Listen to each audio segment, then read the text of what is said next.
Hello everyone, and today I'm going to be cooking one of the most popular fish in Mumbai, which is known as the Bombil colloquially or the Bombay duck. To make this recipe, I'm going to use around 15 of semi-dried Bombay ducks, which are colloquially known by the koli community as Bambuke Bombil. Apart from that, we are going to require some tamarind pulp, which is a tablespoon of dry tamarind soaked in water. Then we'll also need a tablespoon of Kashmiri chilli powder, a teaspoon of turmeric, some salt to taste, a pinch of asafoetida, around 10 to 12 cloves of garlic, an inch of ginger which weighs around 10 grams, 3 green chillies, 1 cup of fresh coriander, and around 3 to 4 tablespoons of oil. You can use lesser quantity of oil if you want. It's up to you. So before we get to the recipe, let me show you how to clean the fish. Now to clean it, first remove the head, fins and the tail, and after you are done with that, just hold the stomach of the fish and tear the skin apart and remove all the dirt and the alimentary organs which are inside of it. This is because you don't want all these organs ending up in your food and then you might have the chance of getting some infections. After you're done with this, just run it under a tap around 3 to 4 times and then we are good to go. Now let us see how to make our masala. For this, we are going to grind all our green ingredients together. Now the paste needn't be too fine, it has to be coarse to retain the texture.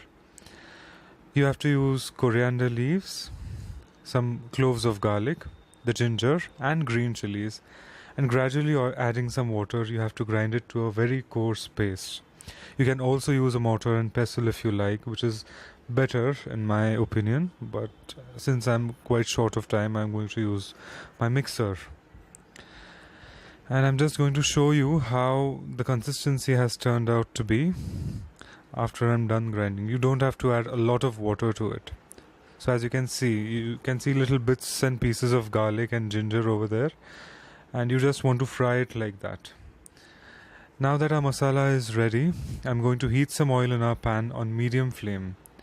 The reason why I'm using a lot of oil in this recipe, you might think it's quite unhealthy, which it might be, but this fish is quite rare, this kind of fish, the semi-dried variety, and I want to make the best curry possible, and by cutting down on the amount of oil, I don't want to reduce the flavor in any manner, so you can use lesser oil if you want to. Now once the oil is nicely heated, you have to add your asafoetida. Now you should make sure, I prefer using asafoetida because then it reduces your chances of getting any kind of stomach infections whenever you're cooking with any kind of dried fish or let's say crustaceans, prawns, crabs, whatever. So if you use a little bit of asafoetida, you might avoid the chances of getting any infections. You have to fry this in the oil very nicely until it releases its aroma, and then add our green masala paste. Even this you need to fry really well until it releases all of its oil. Now one more tip which I wanted to add to this is, instead of using those semi-dried bombils, you can use the fresh variety, but in that case we won't be adding any water to our recipe because that fish releases some water of its own. You can even use the dry Bombay ducks soaked in warm water for around half an hour. Or you could get the fresh variety and then dry it in a place where it would get plenty of sunlight for a day, not more than that. Now our masala has nicely been fried. We add the salt, the turmeric powder and the Kashmiri chilli powder. You can substitute the Kashmiri chilli powder with another kind of chilli, but I prefer this because it gives a lot of color without adding too much of pungency to your curry. Mix it really well and keep a watchful eye on it lest it will burn. Now you have to do it on a very low flame because the chances of all those dry spices burning are really high. Stir it really well and nicely, and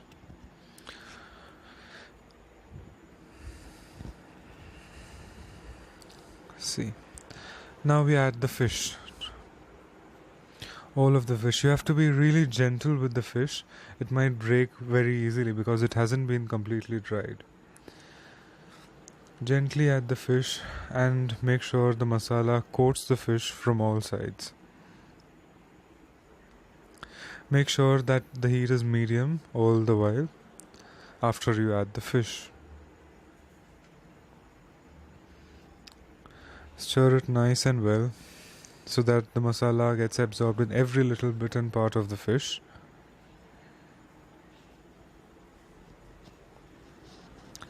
And now, once the fish is sealed properly, we are going to add a little bit of water.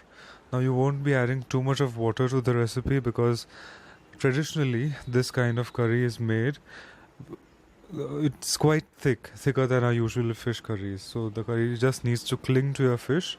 It shouldn't be very runny because you are going to be eating it with some rice or some flat bread.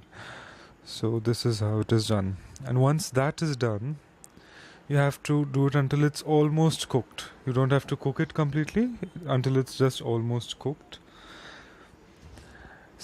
And then add your tamarind pulp. If you can't find tamarind pulp, if you don't like it, you can go for kokum, or you could even add a teaspoon of any kind of vinegar, whichever you like. Stir it really nicely, and then we are going to just cook it until it's perfectly done and all the water has nicely reduced to a nice and thick gravy. I'm just going to keep the flame on low because I want the water to evaporate, but at the same time I don't want my fish to be overcooked.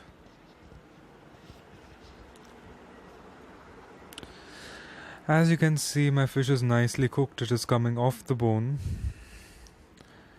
And now I'll be serving my fish before